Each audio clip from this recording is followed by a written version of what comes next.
Alright, hello everyone, welcome back to the channel. This, of course, is another anime reaction video, and today we are starting a new series. We're starting Eden Zero, which is what I'm replacing Scissor 7 Season 3 with, now that I've finished Scissor 7 Season 3. And I'm replacing it with a show that's currently airing right now. I don't know how many episodes there are, but we're here for it. I don't know how fast I'm going to catch up to it, because I don't know how many episodes there are, but I'm really interested to check this out. I respect Hiro Mashima. I don't know much about him or his work, but the fact that he's been doing manga for over 20 years now, and has had 3 really successful, really popular manga series, you know, Rave Master, Fairy Tail, and now Eden Zero, with Fairy Tail and Eden Zero both getting popular animes, he's doing something right, so I want to check it out, check him out, check out his work, and judge for myself whether or not he's as shit and his series are as shit as other people say they are. So we're about to get excuse me, into episode 1 of Eden Zero.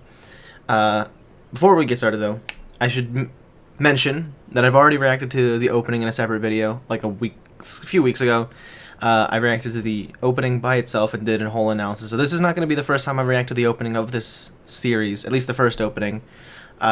If you're interested in seeing my very first reaction to the opening and then my overly long analysis of the opening, I'll put the it'll be linked probably in the description, and I'll put it wherever the little eye icon goes in the videos up here, if I remember to do that. I might forget. But with that all being said, as always, link in the description will take you to either Pixel Drain or BitChute, where you can watch the full uncut reaction. So if you want to go there, watch the reaction, and then come back to YouTube for the discussion, you can go ahead and do that now. You can go ahead and do that now. So without further ado, let's get started with Eden Zero, Episode 1. So, the fact that even Big Space Mommy, with her big celestial milkies, you know what I mean? The fact that even she brings up Legendary Hero and Demon King shit, it's like, fuck me. were they truly saying that the whole Demon King thing was a role? And the son, grandson of the Demon King. It's like, how much truth is to that? Tell me, don't tell me in the comments. This is a rhetorical question, but tell me up front. Are we doing this? Is Shiki like part demon or something, and that's gonna be part of his powers, other than the fucking gravity manipulation ether thing? Because in my OP reaction, I was like, oh, it's gonna be just like a simple power where like his punches are stronger or whatever. But the fact that it's actually just like affecting gravity is really interesting, because that's so much more like creative. Like there's so much more you can do with that. I don't remember if it's like powering up attacks on top of it, but like based on the fact that he beat the combat bot with a gravity punch, it implies to me that his punches weren't powered up. It's the fact that he like increased gravity in the direction of the bot and like fucking slammed his fist into it. That's really cool, which has me interested for, again, potential things, like potential other things he can do. And that's another thing that could be awesome. There could be some amazing moments later on. You know, friendship has already been established as a theme. Shiki wants 100 friends in space. Bro, there's so much potential for combo attacks in this series, because Ether Gear, to my knowledge, and based on the opening, which showed a bunch of different like designs, there's got to be more people with them. So just seeing any like creative ways they can use that will be really, really interesting. But anyway, this first episode was really good. I really, really enjoyed it. Like, even putting aside the fact that I enjoyed it, I just think it's like a generally like really good first episode. It's gotten me interested in seeing how the show's gonna play out.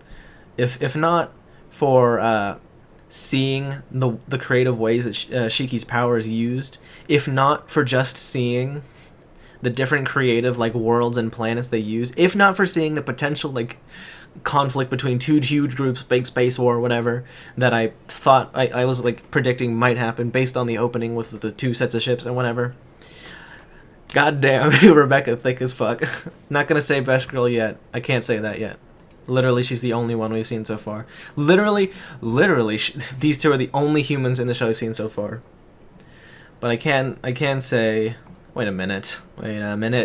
Fuck, where is it?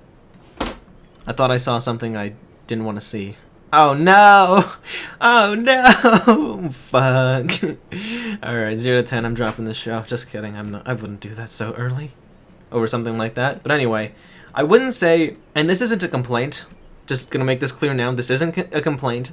But something that's kind of different about this first episode as opposed to some other first episodes that I've seen for some anime is they didn't really flex animation too much.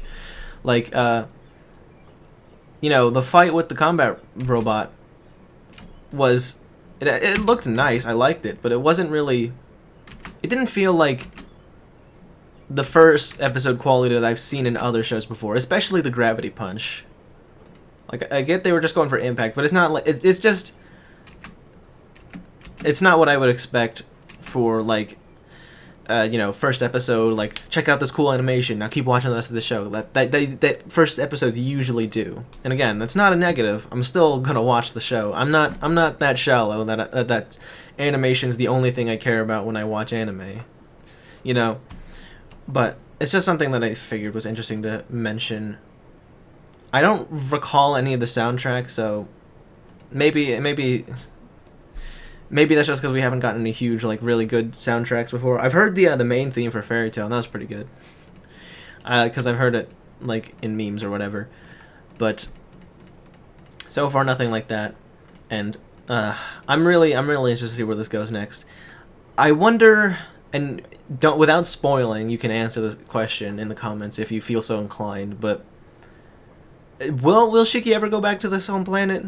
Because I get we're going off into, like, this huge wide space to go on an adventure, and there's apparently something going on where Shiki specifically, like, what I assume is Mother, that big woman, she's like, will he become a legendary hero, or will he be a demon king that rules over everything? Which, by the way, it won't happen, but if that happens, if the second one happens, that'd be so cool. I would love to see how that goes. But anyway,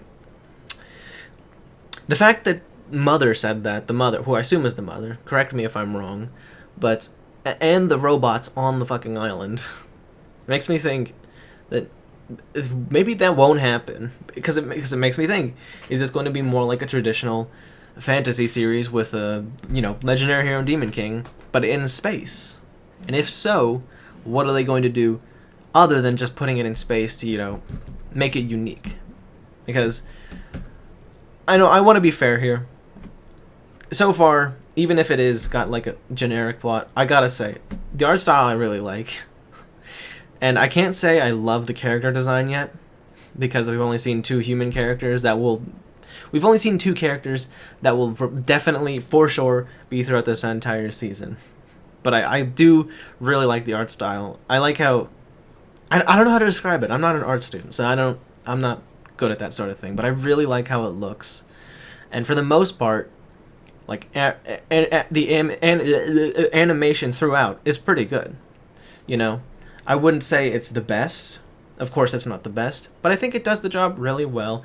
And while the fight isn't the best, again, still good. But I'm sure as we go on, I'll be able to confidently say that I love the character design. But so far, it's looking promising, you know? Going back now to see long-haired Shiki, it's kind of almost like whiplash. It's so weird. But you know what? I've heard people say there's a lot of fan service in Hiro Mashima stuff. And literally how quick, ignoring the fact that Rebecca's outfit is like that, the first time they bring that up, that was like less than 3 minutes in, they mentioned that she's got a shorter skirt on. I don't necessarily mind, but I mean, it's something that I'm sure was worth pointing out. Let's see, what else? Fuck. I really enjoyed, like, this mini plot to set up Shiki going on his adventure, because I mean, they had a point. They really did have a point, didn't they? That literally Shiki would not leave the island if he knew he could stay here with his friends. Technically speaking, he already has 100 friends with the robots, but space friends is what he wants. So, and I'm so glad they included a shot of him in the spaceship at the end there, like crying and like thanking his friends for, despite turning on him in the end, being his friends up until that point. Because even if like the perception of their friendship having all been fake from the very beginning that they were trying to push, he's still, even if it's fake, it was real to him. Like, if I had to liken it to anything, it would be Code Geass in Season 2. I'm not going to spoil it. Well, do I want to spoil it? I think I have to spoil it for the sake of this thing I'm talking about. So if you haven't seen, if you haven't seen fucking Code Geass, then please do skip ahead. I'll put a timestamp on screen if I can find something to write down. Okay, so yeah, spoilers for Season 2 of Code Geass. It was like when Rollo was dying, and he was saying to the Lelouch, even though he knew that Lelouch was using him and never really loved him, the fact that somebody was, even if it was fake, treating him like a real human being, really made him happy. And it's something that he treasured for the rest of his life. So I feel like that's something similar going on. I'm not going to expect this to be carried out for the entire series, because honestly, I mean, that would be great, but I'm not going to expect it. Maybe I'm being too hard on Mashima for expecting so little of him or something. By the way, again, without spoilers, tell me if they go back to the planet at all, because that could be an interesting plot point. Like, because never mind. I think I might bring it up again when I watch the OP again in one of the later episodes, but yeah, I wasn't expecting have my heartstrings tugged on the first episode of Eden Zero, especially after the start with the really sweet robot family raising little Shiki, and then some nice fan service. God bless you, Hiro Mashima. God bless you, JC staff. This is some good shit, I'm not gonna lie. And then some sinister stuff in the background. Then some really they had some heartbreaking stuff after the midpoint of the episode where they all started turning on him. Then some cool action, and then fucking amazement at how cool the space looks like. How cool space looks. Like I like how they drew outer space in this, and then more heartbreak when you realize the truth. Why you gotta do me like this, Mashima? Why you gotta make me feel feelings for these fucking robots? God damn it. Only the hugest problem I had with this episode was the release that I had. There were numerous typos. Holy shit. I don't even know how that's possible. Because literally, maybe I need to go find new torrents for this. But these are all not even the first version of this. The first episode was version 10. Version 10. And there were still typos. How does that happen? I guess maybe it's because they're like freelance or whatever. Not even freelance, they don't get paid for it, but goddamn. Maybe I'll go look for a different release somewhere. Because from what I remember, Eden Zero is in Netflix jail right now. So that kind of sucks. But what are you gonna do? What are you gonna do? With that all being said, if you watched the end, thank you very much. Make sure to press the like button to let me know that you enjoy this kind of thing and you want to see more. And if you want to see more, also make sure to subscribe, hit the notification bell so you don't miss a single upload of Eden Zero or anything else I do in the future. Thank you once again for watching. Peace.